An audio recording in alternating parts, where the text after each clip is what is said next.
बताया था कि 2 समुदाय बन जाएंगे, 6 याग है, 3-3 याग का।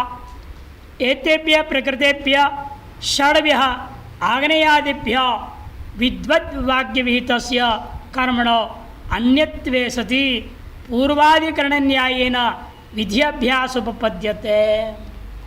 पूर्व पक्ष का कहना है इन 6 यागों से अलग वो 2 याग मानना चाहिए।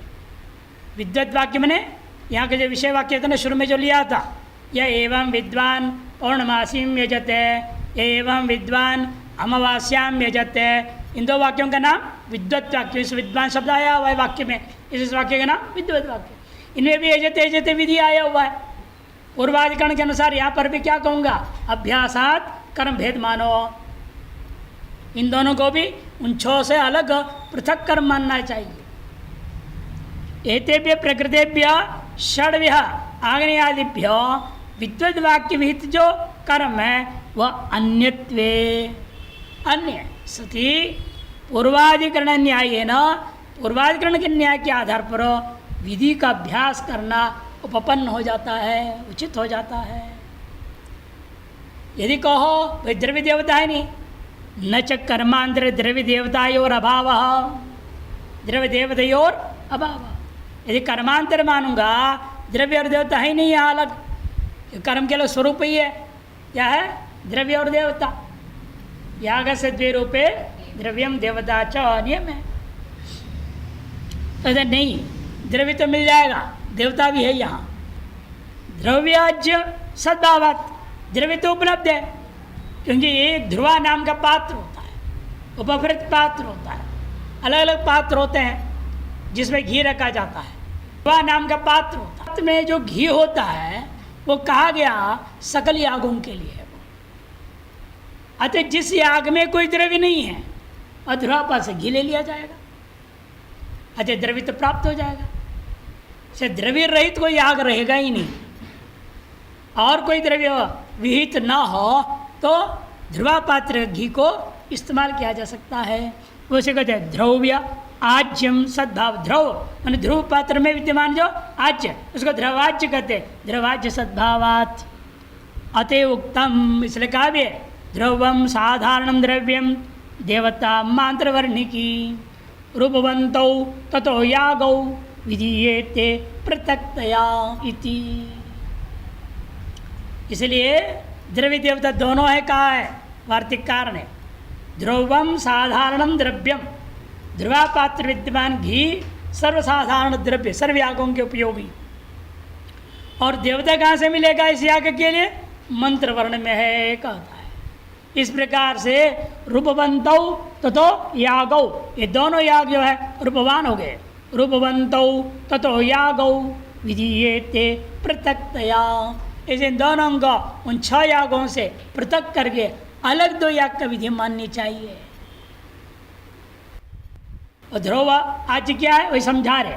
सर्वस्मैवा एतद् यज्ञाय गृह्णते यद् ध्रुवायाम आज्यमिति। सर्वस्मैवा एतद् यज्ञाय, सर्वस्मय यज्ञ है, सभी यज्ञों के लिए यह जो ग्रहण किया गया है। कहा? ध्रुवायाम यद्याज्यम, ध्रुवा पात्र में जो आज्य ग्रहण किया जाता है वह सभी यागों के लिए है।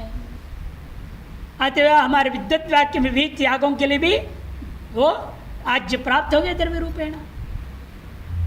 देवताया मांतवर्णिकित्वम इत्थम उन्नेतव्यम, देवता जो है मांतवर्णिकी वाला ही इस प्रकार से ग्रहण करनी चाहिए। किस प्रकार से? वह स्वयं आगे समझाएंगे। तस्माद्वार्थग्नि पौर्णमास्याम अनुच्छेते वर्धनवती अमावास्यायामिति। वार्तग्नि नाम का मंत्र समूह है और जो है वर्धनवती नाम का मंत्र समूह है। उनको कहा है वार्तग्नि नाम के मंत्र समूह को पौर्णमासी याग में, और वर्धनवती नामक मंत्र समूह को अमावासी याग में बोल दिया। और वास्तव में उन मंत्र समूह का देवता भी कौन होगा? पूर्व पक्षी कहता है नाम से ज्ञापन हो रहा है, वार्तग्नि नाम की देवता, वर्धनवती नाम की देवता। तो देवता मुझे मंत्र वर्ण से मिल जाएगा इस प्रकार से। तत्र अग्निर वृत्राणि जंघनद इति एको वार्तग्नो मंत्र। वार्तक में एक मंत्र दिखा रहे, तत्र अग्निर्वृत्राणि जंघनत त्वं सोमासि सत्पतिस् तम राजा उत वृत्रः इत्यपरा। तयोर उक्तौ अग्निशोमौ पौर्णमास देवते। यार पहले में अग्नि आया, दूसरे में सोम शब्द आया, ये मालूम होता है पूर्णिमा संबंधी है, यह अग्निशोम देवता है। एतम अनंतरम आमनातयोर वृद्धि धातु युक्तयो, उसके अनंतर प्राप्त क्या हुआ? दो ऐसे मंत्र है जो वृद्धि धातु से युक्त योर। मंत्रोर उक्तौ अग्निशोमौ अमावास्या देवते, वहाँ भी अग्नि और सोम कहा गया, उनमें भी अमावस्या संबंधी अग्नि सोम देवता समझ लो। आभ्याम द्रव्य देवताभ्याम रूपत्वाद यागांतरम अत्र विद्यते। इन दो किस प्रकार से द्रव्य और देवता दोनों मिल गया, इसलिए याग का स्वरूप सिद्ध हो गया, अतएव याग मानना चाहिए। इसलिए इनके द्रव्य देवता मिल गया है, रूप मिल गया, इसे इसको स्वतंत्र याग मानना चाहिए, इसको स्वतंत्र याग मानना चाहिए, पूर्व पक्ष कहता है। यदि अनुवाद मानोगे तो क्या आपत्ति है, वो बता रहा है। षड याग अनुवादत्वे तद अनुवादेन विधेयांतर से कसिचिद अदर्शनात्। अनुवाद करने के लिए पहले विधि बतानी पड़ेगी। पहले हमेशा एक बार कहा हुआ को दोबारा किसी अन्य कार्य के लिए प्रयोग करोगे, उसका नाम अनुवाद। अनुमने पश्चात वदति इति अनुवाद। पहले कहा हुआ हो तब ना पश्चात अनुवाद होगा। पहले कहा आपको विधि बताना पड़ेगा, फिर कोई ना कोई विधि बताओ, फिर को उस विधि का ही अनुवाद कर रहा है, ये कहना पड़ेगा। लेकिन ऐसा कोई दूसरा विधि हमें नहीं दिखाई दे रहा है, पूर्व पक्षी कहता है। षड याज्ञ अनुवादत्वे तद अनुवादेन विधेयांतरस्य कस्यचिद अदर्शनाद। अदर्शनाद विद्वत वाक्यम अनर्थकम स्यात्। फिर तो विद्वत वाक्य को अनुवाद वाक्य मानना व्यर्थ हो जाएगा। न केवलम तद अनर्थक्यम, केवल अनर्थ की दोष ही नहीं है, किंतु पौर्णमास्याम पौर्णमास्या यजेत अमावास्यायाम अमावास्या यजेत इत्येतदपि व्यर्थम स्यात्। पौर्णमासी तिथि का दिन पौर्णमासी नामक याग से याग करो, और अमावस्या तिथि का दिन अमावस्या नाम के याग के द्वारा याग करो। ये तृतीय विभक्ति आई है, पौर्णमास्या अमावास्या, यही सब व्यर्थ हो जाएंगे। न चैतद काल विधायकम, इसलिए यदि काल मात्र का विधायक हो, ये भी ठीक नहीं। क्यों? यदि आग्नेय इत्यादि उत्पत्ति वाक्य रेव तद विधानात्, उत्पत्ति वाक्य में ही काल का विधान हो चुका है। यदि आग्नेय अष्टा कपालम पौर्णमास्याम अमावास्यांच अच्युतो भवति विधि आता ना पहला विधि वाक्य, उस पहले विधि वाक्य में कालवाचक शब्द भी आ चुका है, काल विशिष्ट विधान कर दिया गया है। कर्मांतरत्वे तो कालम विधास्यति, और कर्मांतर मान लोगे तो दिक्कत नहीं होगा, क्योंकि काल का विधान हो जाएगा। तस्मात् कर्मांतर विधि रीति प्राप्त ब्रोमः, इसलिए विद्युत वाक्य में भी जो दो याग है वो कर्मांतर ही मानना चाहिए, समुदायों का अनुवाद नहीं मानना चाहिए। यदि प्राप्त ब्रोमः आस्ताम तावत द्रव्य, जो आपने कहा इसको कर्मांतर मानने के लिए द्रव्य हमें प्राप्त है, ध्रुव आज की प्राप्ति है, उतरे को हम मान लेते हैं। क्यों? तो सर्वयाग के लिए बोला है, तो हम कैसे खंडन करेंगे उसका। इसलिए आस्ताम तावत द्रव्यम, इन आपने देवता जो कहा मंत्र वर्ण से प्राप्त हो रहा है, वो गलत है। वो मंत्र वर्ण किसी याग से संबंधी नहीं है, वो मंत्र वर्ण तो आगार याग से संबंध है। ऐसे वहाँ व्यवस्था दिया गया है, उसको भंग करके वहाँ के अन्य कर्म के लिए प्रयुक्त मंत्र को अन्य कर्म में हम कैसे ले आएंगे। से मंत्र वर्ण से देवता प्राप्त है जो आपने कहा वो गलत है, वो सिद्ध कर रहे हैं। देखिए, देवता तो विदित्सितस्य कर्मांतरस्य सर्वदा न लभ्यते, जो विधान कर इच्छित जो कर्मांतर है उसके लिए देवता का लाभ तो आप किसी प्रकार से कर नहीं कर सकते। क्यों? वार्तग्नीर वृदन्वत्योर आज्य भाग देवता प्रतिपादकत्वा, वार्तग्नि मंत्र और वृदन्वती मंत्र ये दोनों ही आज्य भाग का जो देवता है उस देवता को प्रतिपादन कर रहे हैं, न कि तुम्हारे अग्निशोम देवता का प्रतिपादन करेंगे। क्यों? ये कैसे निर्णय हुआ? ये आज भाग्य देवता है। तो सुनो, हौत्र कांड में, मंत्र कांड में और सामधेनीय आहवनीय निगदम प्रयाज मंत्रांश्च आमनाय, 2 कांड बना रहे दृष्टांत। हौत्र कांड में भी जो क्रम है और मंत्र कांड में जो क्रम है, याज्ञ कौन है? यह समस्त वेद को अलग अलग प्रकार से भाग किया है और संग्रह में आया था ना, हौत्र कांड, आध्वर्य कांड, ब्राह्म कांड, यजमान कांड, उद्गात्र कांड। मैंने जो उद्गात संबंधी मंत्र को अलग कर लिया, होता संबंधी मंत्र अलग कर लिया है या नहीं, अध्वर्य संबंधी मंत्र अलग कर देंगे, ब्रह्मा संबंधी अलग, यजमान संबंधी अलग, और उनको एक एक कांड नाम से कहा देते हैं। हर याग के अलग अलग कांड बना लिए ताकि उतने ही उस होता को याद करना पड़ेगा ना। पूरा वेद इसे कहाँ कहाँ निकालते रहेंगे। हर याग के लिए उन्होंने सुविधा बना लिया। अमुक याग के लिए होता के संबंधित कितने मंत्र बोलना है उसने वो अलग कर, और वहाँ क्रम भी आ जाता अपने आप। कहीं क्रम में गड़बड़ नहीं होगा, आगे पीछे नहीं होगा। ये सब तय हो रखा है कर्मकांडियों के द्वारा।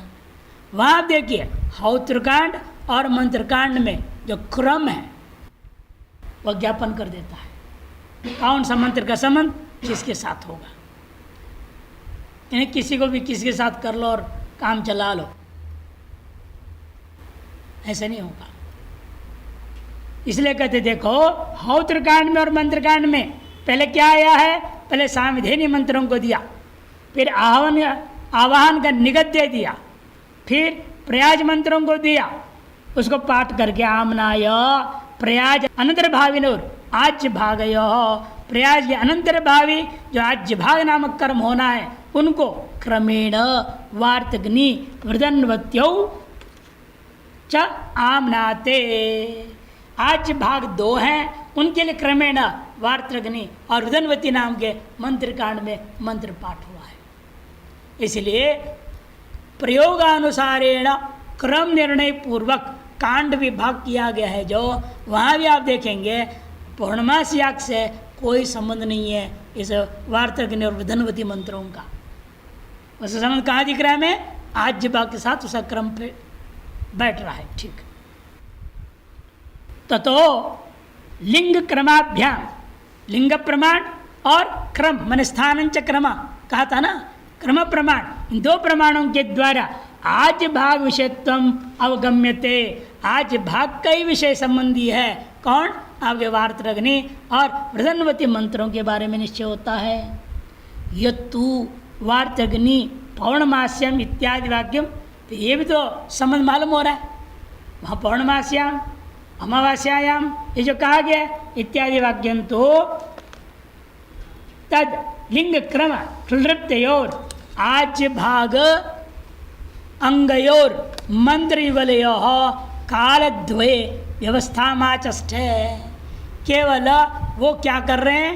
कालवाचक विधि वाक्य इतना ही कह रहे हैं। इन मंत्रों को आज भाग में जब प्रयोग करोगे वह पूर्णिमा का दिन और अमावस्या का दिन करना। वृदन्वती को और वार्तग्नि को, वार्तग्नि तो पूर्णिमा में और वृदन्वती को अमावस्या में प्रयोग करो, इतना ही कहना है। यानी कि सभी मंत्र को सभी काल में प्रयोग कर दो।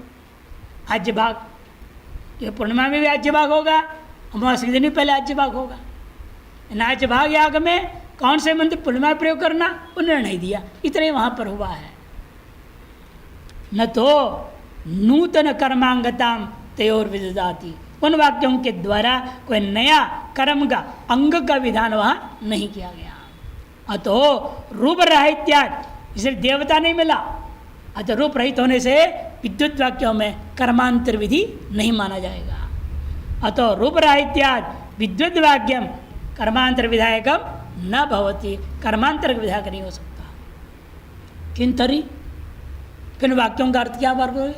नया कर्म नहीं विधान हो रहा है, फिर कर क्या रहे वाक्य? मतलब क्या है? तो सुनो, पूर्व प्रकृतेषु आग्नेयासु षट्सु त्रिक रूपौ द्वौ समुदायौ अनुबदति। ये क्या कर रहे हैं? पूर्णिमा के 3 याग और अमावस्या के 3 यागों के याग समुदाय का अनुवाद मात्र कर रहे हैं विद्वत वाक्य। अनुवाद करने का भी क्या लाभ होगा मत पूछेगा। न च कालवाच्यभ्याम पौर्णमासी अमावास्या शब्दाभ्याम यागानुवाद अनुपत्ति। कालवाचक शब्दों से याग का अनुवाद कैसे करोगे? पौर्णमासी शब्द और अमावास्या शब्द क्या है? कालवाचक है। वो याग का अनुवादक कैसे हो जाएंगे? कहते ऐसे कोई जरूरत नहीं है, उपलक्षक है। उपलक्षण में साक्षात जो है ग्रहण नहीं होता है ना। उपलक्षण किसको कहते हैं? काकवत गृहम, दृष्टांत दिया है ना, काकवत गृहम। दूर से आपने पूछा किसी से, भाई हमें अमुक घर जाना है, अमुक घर हमें बताओ कहाँ है। जहाँ खड़े थे मैं इधर उधर देखा, उसने देखो वो जो घर है ना जिस पर कौवा बैठा है वही घर है जहाँ आपको जाना है, उसी में आपको जाना है। आप देखते हुए चलेंगे तेरे कौवा उड़ जाएगा तो क्या होगा? तो अभी उस घर में पहुँचोगे कि नहीं पहुँचोगे? क्योंकि आप कौवे के बहाने क्या करेंगे, तत्काल जिस मकान में कौवा बैठा है उस मकान का रंग, खिड़की, दरवाजा जो भी दिख रहा है वो उसको पकड़ लेंगे। बाद में कौवा रहे ना रहे आप वो घर में पहुंच जाते हैं। ये उपलक्षण है। वो संकेत मात्र के लिए आवश्यकता, अन्वय के लिए वो जरूरत नहीं है। क्रियान्वय भले ही ना हो, कार्यावबोध तो हो गया ना, लक्ष्यावबोध हो गया, ये उपलक्षण का काम है। वैसे यहाँ पर भी काल जो वाचक शब्द है उस काल में किए जाने वाले याग का उपलक्षक है। अजय याग ग्रहण हो जाएगा कालवाचक शब्द से भी, ये इनका कहना है। तो कालवाच्यभ्याम पौर्णमासाभ्याम यागानुवाद अनुपत्ति रीति न चानुपपत्ति। क्यों? तत्काल विहितयोर याग त्रिकयोर उपलक्षितत्वात्। तत्काल में विहित जो 3 यागों का समुदाय है उसको उपलक्षित कर रहा है, वो उपलक्षक है वो। न च अनुवाद हो व्यर्थ। इसे फिर अनुवाद करने का क्या फायदा है? कहते अनुवाद करना कोई व्यर्थ नहीं है। क्यों? समुदाय द्वित्व सिद्ध है तत्प्रयोजनत्वात्। वो समुदाय में द्वित्व सिद्धि करना ही प्रयोजन है। तो द्वित्व सिद्धि नहीं होगा तो फल वाक्य में जो द्विवचन आया वो बिगड़ जाएगा। दश प्रणमासाभ्याम स्वर्गामो यजेता, या भ्याम कैसे आया द्विवचन? 6 है ना याग, फिर बहुवचन होना चाहिए। दश प्रणमासाभ्याम नहीं होगा, दश प्रणमासई ही बहुवचन होना चाहिए। 6 याग है, इसलिए 3 को एक समुदाय बनाने वाला कोई बीच में मंत्र मानना पड़ेगा। वही है विद्युत वाक्य। विद्युत वाक्य क्या कर रहा है? पूर्णमास्या के 3 यागों को मिला के एकत्व ग्रहण कर रहा है, और अमावस्या के भी 3 को एकत्व ग्रहण किया। एकत्व 2 हो गया। उसी 2 को अनुवाद करके वहाँ दशपूर्णमासाभ्याम करते हुए फल विधान किया। वो द्वित्व समुदाय लाने के लिए ये विद्युत वाक्य का प्रयोग सार्थक हो जाता है। समुदाय द्वित्व सिद्धे तत्प्रयोजनत्वात् तत्सिद्धौ च दशब्रह्मासाभ्याम स्वर्ग में इत्येतस्मिन् फलवाक्ये षड याग विवक्षया द्विवचन निर्देश। 6 यागों को विवक्षा करते हुए द्विवचन जो निर्देश किया वह उपपद्यते उपपन्न हो जाता है। यद्यपि उक्तम अनुवाद पक्षे पौर्णमास्यम इत्यादि वाक्य वैयर्थ्यमिति न तद युक्तम। जो पूर्व पक्षी ने कहा था अनुवाद पक्ष में पौर्णमास्यम इत्यादि वाक्य जो प्रयोग हुआ वह व्यर्थ हो जाएगा, वह कहना उचित नहीं है। काल विधान असंभवे अपि एक चित्रकस्य सह प्रयोग विधानात्। काल का विधान करना असंभव है। तो काल का विधि तो उत्पत्ति विधि वाक्य में ही हो चुका है, तो काल का विधान करना संभव नहीं, ये आपका कहना हम भी मान लेते हैं। लेकिन यह क्या विधान कर रहा है? फिर वो एक तर्क में सह प्रयोग होकर के एक अपूर्व पैदा करेगा, उसका नाम है समुदाय अपूर्व। इस बात का बोध करा रहा है। सह प्रयोग विधान आग्नेय उपांशु याज और अग्निशोमियानाम त्रयाणाम पौर्णमासी काल विहितानाम सह प्रयोग पौर्णमासी इत्यनेन तृतीयक वचनांतेन विधीयते। तृतीयक वचनांत के द्वारा उन तीनों मिला के एक यागत्वेन समुदाय रूपेण कथन हुआ है। एवं इतरत्रापि इसी प्रकार से अमावस्या में भी समझ लेना। ननो विद्वद् वाक्य से कर्मांतर विधायकत्व भावे नानुवादकत्व। विद्वद् वाक्य कर्मांतर का विधायक होने पर भी वह अनुवादक नहीं हो सकता। ऐसे पूर्व पक्षी कहे तस्य याग विधायकत्व गमात, उसको हम याग विधायक मान लेते हैं। फिर आग्नेय अष्टक पालो इत्यादि वाक्यानि तो वीत यागानुवादेन द्रव्य देवता लक्षण विधायकानि इति चेत। और आग्नेय आदि जो 6 याग है उसी यागों का द्रव्य और देवता का विधान मात्र कर रहा है। इससे न अर्थात 3 जो यागों का विधि को गुण विधि मानना चाहता है, 3 को उनको याग नहीं मानता है, गुण विधि द्रव्य और देवता विधान हो रहा है। किस लिए? विद्वत वाक्य में कहा 2 कर्म के प्रति उनको कर्म विधायक मान ले विद्वत वाक्यों को, और इन 3 को याग कर्म विधायक मानता ही नहीं, गुण विधि मान बैठा। तब सिद्धांत कहते नहीं, ये नहीं हो सकती चन्ना। क्यों? तथा सती एकेन वाक्येन अनेक गुण विधि असंभवात। एक वाक्य के द्वारा अनेक गुण का विधान करना संभव नहीं। द्रव्य भी उससे विधान हो रहा है, देवता भी उससे विधान हो रहा है, दोनों के दोनों को एक वाक्य से विधान करना संभव नहीं। नियम यही है जहाँ कर्म प्राप्त नहीं है, अन्य वाक्य से कर्म प्राप्त नहीं है, वहाँ पर गुण विशिष्ट कर्म का विधान किया जा सकता है। यदि आप कहीं दूसरे वाक्य से विविध कर्म का अनुवाद कर रहे हो, फिर एक वाक्य से एक ही गुण का विधान होगा, अनेक का नहीं हो सकता। एक वाक्य न अनेक गुण विधि असंभवात प्रतिगुणम पृथक विधौ। यदि प्रत्येक गुण के लिए अलग अलग विधि मानना है, फिर तो विधि की आवृत्ति करनी पड़ेगी। आवृत्ति लक्षण गौरव दोष हो जाएगा। ये अनेक प्रकार का दोष है ना, एक तो वाक्य भेद हो जाएगा, एक होता विरुद्ध त्रिगद्वय दोष था, और एक आवृत्तिकृत गौरव दोष था। यह आवृत्तिकृत गौरव दोष हो जाएगा। आग्नेय आदि वाक्यानाम विधायकत्व, यदि हम आग्नेय आदि वाक्यों को भी पृथक कर्म का विधायक मान लूँगा तो विशिष्ट विधित्वात् नास्ति विद्यावृत्ति दोष। विशिष्ट विधि हो जाएगा तो विद्यावृत्ति दोष नहीं रहेगा। तस्मात् आग्नेय आदि वाक्य विहितानाम विद्वद् वाक्यम अनुवादकम। आग्नेय आदि वाक्यों से विद जो 3 कर्म है उन्हीं को विद्वद् वाक्यों के द्वारा अनुवाद किया गया है। किंच इतना ही नहीं, अनुवादत्व अनुपगम्य कर्मांतर विधि वदता। अनुवादत्व को स्वीकार न करके हुए विद्वद् वाक्य भी कर्मांतर को विधान कर रहे थे कहते हो, उससे हमें पूछेंगे प्रयाजीनाम आग्नेयादिनां च गुण प्रधान भावो न सिद्धे। प्रयाज आदियों का आग्नेय आदियों का किसके साथ गुण प्रधान भाव होगा? इनका प्रधान कौन होगा? यदि खुद ही प्रधान मानना पड़ जाएगा, नहीं तो स्वतंत्र याग मानने पड़ेंगे। इच्छे तो किस फल के लिए? समस्या खड़ी होगी ना।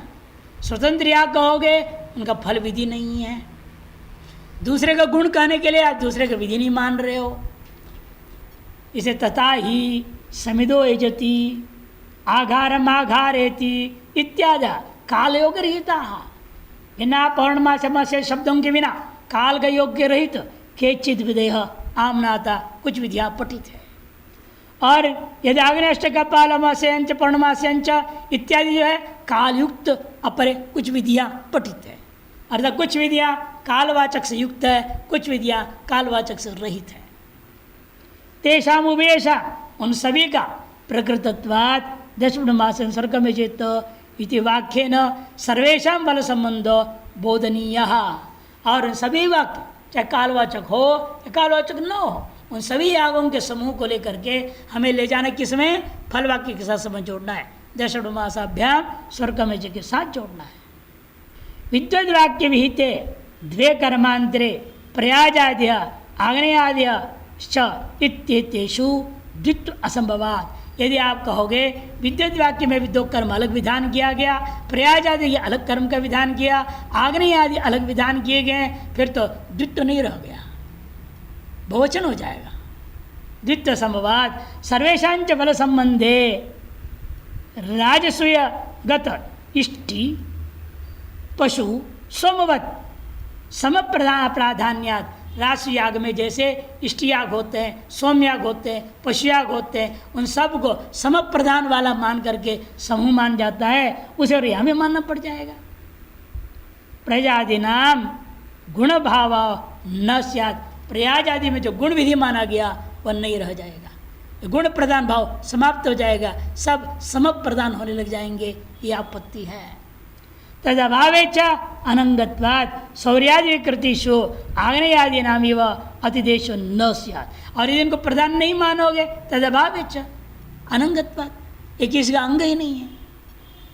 यदि आप गुण विधि नहीं मानेंगे प्रयाजादियों को तो प्रकृतिवद विकृति कर्तव्य से क्या होता है, प्रकृति में विद्यमान गुण विकृति में जाते हैं।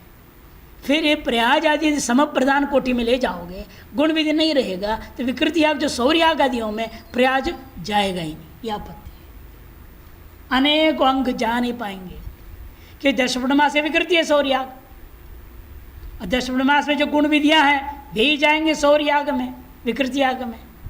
यदि इनको गुण विधि नहीं मानोगे वहाँ पहुँचेगा ही नहीं है, फिर भी अधूरे हो जाएंगे, बिना अंग के ही करने पड़ेंगे कर्मकांड। इसे सौर्य याग में गड़बड़ी हो जाएगी। तद अभावे मैंने गुण विदित्व अभावे च अनंगत्वात्, वे किसी के भी अंग है ही नहीं। अतः सौर्यादि विकृति यागों में आग्नेय आदि नाम इव अतिदेशो न स्यात्। आग्नेय आदि का जैसे अतिदेश होता है वैसे प्रयाज आदियों का अतिदेश नहीं होगा। और अनुवाद पक्षे तो अनुवाद पक्ष तो समस्या ही नहीं है। त्रिकयो कालयोगेन दशपूर्णमास शब्दार्थ अर्थत्वात्, तीनों का तीन तीन यागों का समुदाय हो जाएगा। और इन यागों का गुण विधि कौन हो जाएगा, प्रयाज आदि। अतः प्रयाज आदि गुण विधि हो जाएगा, वो सौर्य याग में भी अतिदेश से चला जाएगा। और तीन तीन यागों में तीनों के एक एक समुदाय बन के द्वित्व आ जाएगा, यह लाभ होगा। काल योगे न दशपूर्णमास शब्दार्थत्वात् समुदाय द्वित्वेन, समुदाय द्वित्व होगा दुर्वचन अर्थत्वात् च आग्नेयादि नाम एव फल संबंधेन प्राधान्यम। इसे द्विवचन का भी योग्य हो करके, द्विवचन का योग्य हो करके आग्नेयादि याग फल संबंध के साथ प्राधान्य तो प्राप्त होगा। तब प्रयाज तो गुण भाव, प्रयाज आदि यागों में गुण भाव आ जाएगा। इति न कोपि दोषः। तस्मात् विद्वद वाक्यम अनुवादकम एवं, विद्वद वाक्य कर्मांतर विधि नहीं है अभ्यासात हेतु के आधार पर, किंतु उसको अनुवादक की मानना चाहिए।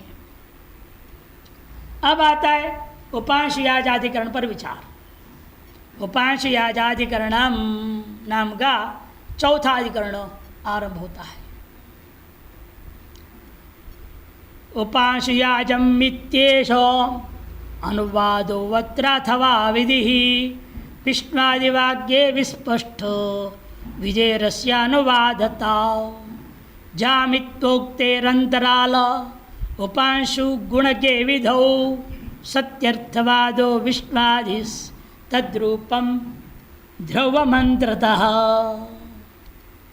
उपांश याजमित्येष, उपांश याज मंत्राय जति विधि आया, ये विधि को क्या मानना है, अनुवादक माना जाए या स्वतंत्र याग विधि माना जाए। इस वाक्य को अनुवाद वाक्य माना जाए, ये विधि वाक्य माना जाए।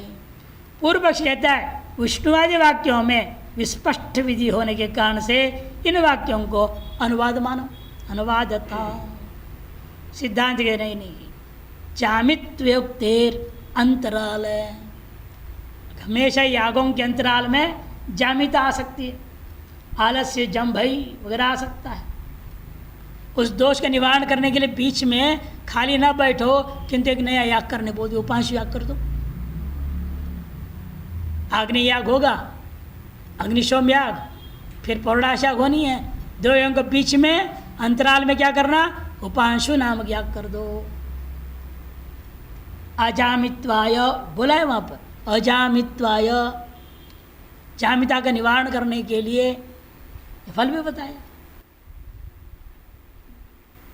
जामित्वोक्तेर अंतराले उपांश गुण के विधो, उपांश आग गुण का गुण विधि हो जाएंगे वे सब।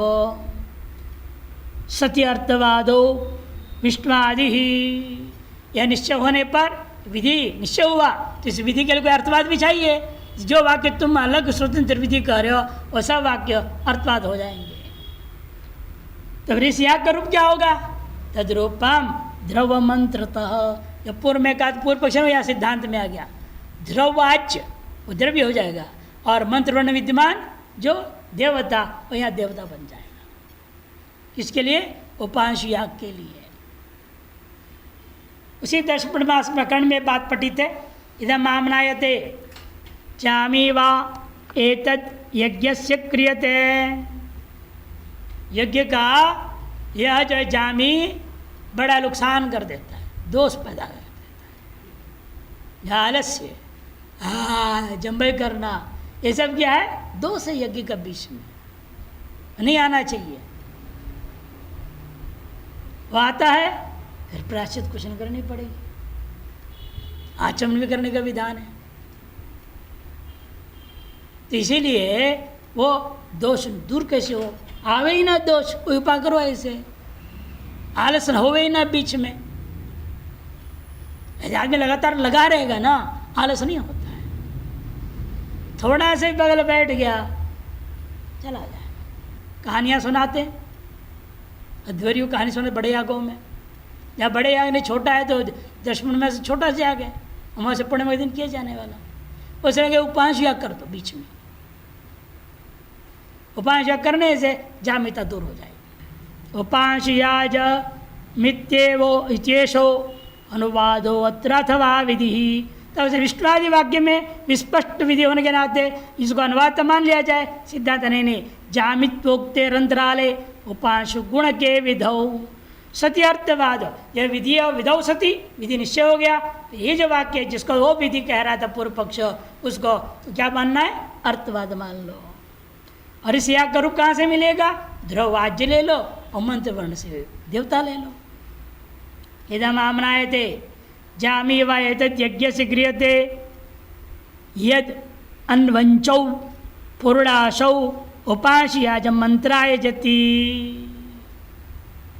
यज्ञ का यह जो जामी नाम का दोष है जो किया जाता है, उसे दूर करने के लिए यद अन्वंचौ पुरुषौ, दोनों पुरुषास यागों का बीच में, उपांशुम अंतरा, अंतरा माने बीच में, उपांशु याजम यजति, उपांशु नामक याग का यजन किया जाता है। विष्णु रूपांशुर यष्टभ्यो अजामित्वाय, प्रजापति रूपांशु यष्टभ्यो अजामित्वाय, अग्निशोमा उपांशु यष्टभ्यो अजामित्वाय इति। तीन विधि अलग अलग। विष्णु देवता को लेकर रूपांशु याग कर सकते हो, प्रजापति देवता को रूपांशु याग कर सकते हो, और अग्निशोम देवता को रूपांशु याग किया सकता है। तत्र विष्णुवादि, तत्र विष्णुवादि वाक्येषु, विष्णुवादि वाक्य में भी पूर्व पक्ष क्या मानता है? अलग स्वतंत्र विधि मान लो। पहले एक विधि है ना, यदन्वंचौ पुरुषौ उपांशम में अंतरा ये जति, इसको तो सिद्धांति भी विधि मान रहा है, लेकिन पूर्व पक्ष इसके आगे जो तीन आया उसको भी विधि मानना चाहता है, अथवा अनुवाद माना जाए। पूर्व पक्ष पहले आपने अनुवाद किया था, इसको भी अनुवाद मान लीजिए, देख लो। इन तीन वाक्यों को विष्णुवादि वाक्येषु विहितस्य यागत्रय समुदायस्य अनुवाद, यागत्रय समुदाय का अनुवाद ही मानना चाहिए। इति चेत मैवम, यह अनुवाद नहीं है। जैसे वहाँ विद्वत वाक्य बाद में आया हुआ 6 यागों का अनुवाद किया, ऐसे यहाँ पर भी जो पहला वाक्य आया है उसको क्या मानना? आगे 3 जो उपांशु कहे गए उनका अनुवाद मान लीजिए। पूर्व पक्षी पूर्वाधिकरण के सिद्धांत को यहाँ दृष्टांत बनाकर ग्रहण करता है। यहाँ पे पहले एक वाक्य आया यद अन्वंचौ करके, और उसके बाद 3 वाक्य आया विष्णु, प्रजापति और अग्निशोम को लेकर के। इसलिए कहते हैं वहाँ भी 3 याग समुदाय थे, उसका अनुवाद माना आपने। यहाँ पर एक ही 3 है, एक ही त्रिक, इसका अनुवाद पहले वाक्य को ले लो। पूर्व पक्षी कहना है कि ये यागत्रय समुदाय का अनुवाद पहले वाक्य ने किए चित्मैवम। आग्नेय अग्निशोम्य पुरुषाशद्वय निरंतरीकृतस्य जामित्व दोषस्य वाक्य उपक्रम उपन्यासात, वाक्य के उपक्रम में जामिता दोष वर्णन किया। सबसे पहले वाक्य क्या विषय वाक्य इसलिए दिखाया था आपको? जामिता दोष का वाक्य था, कहा था जामी वा एतत् यज्ञस्य क्रियते, ये कहा था। जब आदमी लगातार याग करता है ना, थक जाता है, शरीर में थोड़ा विचित्र नींद सा, आलस सा, जम्भई वगैरह आना शुरू हो जाता है। यह भी उसने 2 याग लगातार कर दिया, तो समस्या होगी उसके सामने, तब भी से कुछ करना पड़ेगा उसे दूर करने के लिए। आग्नि अग्निशोम्यो पुरुडाश द्वय निरंतरीकृतस्य जामित्व दोषस्य वाक्य के उपक्रम में उपन्यासात पुरुडाशियोर अंतराले। इसे दोष दूर कैसे करूँगा? निरंतर मत करो, एक पुरुडाशा करो, फिर उसके बाद अंतराल क्या करना? उपांश याज कर देना। किंचित विदित सितम, कुछ विधान करने के लिए इच्छित था। नहीं अंतराल गुण विशिष्टम विधेयम विष्टवादि वाक्य सुप्रत्यते। और अंतराल में गुण विशिष्ट कोई विधि वाक्य हमें नहीं दिखाई दे रहा है। यदि विष्णुवादी वाक्य में क्या है? केवल विष्णुवादी देवता मात्र है, द्रव्य तो है ही नहीं। फिर कहाँ से द्रव्य लाओगे? विष्णुवादी वाक्य सुप्रत्यते। पूर्व वाक्य तो तत्प्रत्यय, पूर्व वाक्य में तो दोनों प्रतीत हो रहा है। इति विधायकम तद्वाक्यम से प्रथम वाक्य जो यहाँ पर है, यद अनुवांचो पुरुडाशौ उपांशु याजम मंत्रा यजति, वह वाक्य इसलिए अनुवादक वाक्य नहीं है, किंतु विधि वाक्य बनना चाहिए। न चात्र यजति इति वर्तमान उपदेश शंकनीय। यानी यजति जो कहा गया वर्तमान काल लग रहा है, विधिलिंग तो है नहीं यहाँ। यजेत तभी प्रत्यय होता, ऐसा कुछ भी नहीं है। न चात्र यजति इति वर्तमान उपदेश शंकनीय पंचम लकार से आश्रयणात्। ये लट लकार नहीं है, पंचम लकार कौन है? लेट लकार है। ये कौन सा लकार है? लेट लकार, जो छंदो मात्र को चला वो यहाँ पर है। पंचम लकार माननी चाहिए। अंतराल कालवद उपांशुत्व गुणस्यापि विशेषणत्वात्, अंतराल काल के समान उपांशुत्व गुण का भी विधान कर दिया। उपांशुत्व गुण का विधान हो गया विशेषणत्वात्। तद विशिष्ट कर्मण उपांशुयाज नामकत्वम, तद विशिष्ट उपांशुत्व रूपी गुण विशिष्ट या अंतराल कर्म विधान किया गया, इसलिए पृथक कर्म मानना चाहिए। उपांशुयाज नामक एक पृथक कर्म मानो। सत्येव गुणद्वय विशिष्ट कर्म से आद्येन वाक्येन विहिते। इस प्रकार से जब निर्णय हो गया गुण द्वय विशिष्ट एक कर्म आद्य वाक्य के द्वारा जो विधान हो गया, तो तदनंतर वाक्य जो आए हुए तीन विष्णुवादी वाक्य, विष्णुवादी वाक्यम अर्थवादस्य, उसी का अर्थवाद मात्र ही है, प्रशंसा में आया हुआ है। न छात्र वेद याग अनुवादेन देवता विधि ही न शंकनीय। क्यों? समाधातव्येन जामित्व दोषेण उपक्रमाद अजामित्वेन समाधानेन उपसंहाराच्च। समाधातव्य क्या है? जामित्र पद दोष, और इसी का अजामित्वाय अजामित्वाय हर बार कहा है ना तीनों वाक्यों में। तीनों वाक्यों से समाधान के द्वारा उपसंहार भी कर दिया। समाधान के योग्य को पहला बताया और समाधान करने के बाद समाप्ति करता उपसंहार भी कर दिया। जामेवा इत्यादेर अजामित्वाय इत्यंतस्य, जामेवा से आरंभ किया और अजामित्वाय इत्यंत तक संपूर्ण वाक्यों सर्वस्य महावाक्यस्य एकत्व प्रतीते है। पूरे वाक्य मिला करके एक वाक्य बनाना पड़ेगा, वाक्यिक वाक्यता या संपादन करना होगा। न खलु एकस्मिन् वाक्ये विधेय बाहुल्यम संभवति, और एक वाक्य में अनेक विधेय नहीं हो सकता। न चात्र विदित्सितस्य उपांशुयाजस्य द्रव्य भाव। यानी ऐसा कहोगे तो विदित्सित जो उपांशुयाज का या द्रव्य का वर्णन तो आया नहीं इस कहीं भी वाक्य के बीच में, कहते उसकी चिंता नहीं है। ध्रुवस्य तद्रव्यत्वात्, ध्रुवा पात्र में जो आज्य है वह आज्य इस याग का द्रव्य हो जाएगा।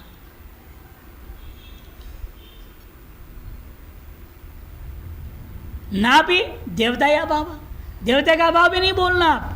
क्यों? नाना शाखासु उपांशुयाज क्रमे पठितैर वैष्णव प्राजापत्य अग्निशोम्य मंत्रेर विकल्पेन देवता त्रयस्य प्रतीयमानत्वात्। नाना शाखाओं में उपांशुयाज का क्रम में जो पठित है, विष्णु देवता, प्रजापति देवता और अग्निशोम देवता जो मंत्र है, उन मंत्रों को विकल्प से यहाँ जोड़ लेंगे और देवता त्रय का यहाँ पर प्रतीयमान हो रहा है। उनमें से विकल्प है, कोई भी एक देवता उपांशुया कर दो। तस्मात् यजति इत्येतद् विधायकमेव, यजति यहाँ पर जो आया है वो विधायक मानना पड़ेगा, अनुवादक नहीं, ये सिद्ध हो गया।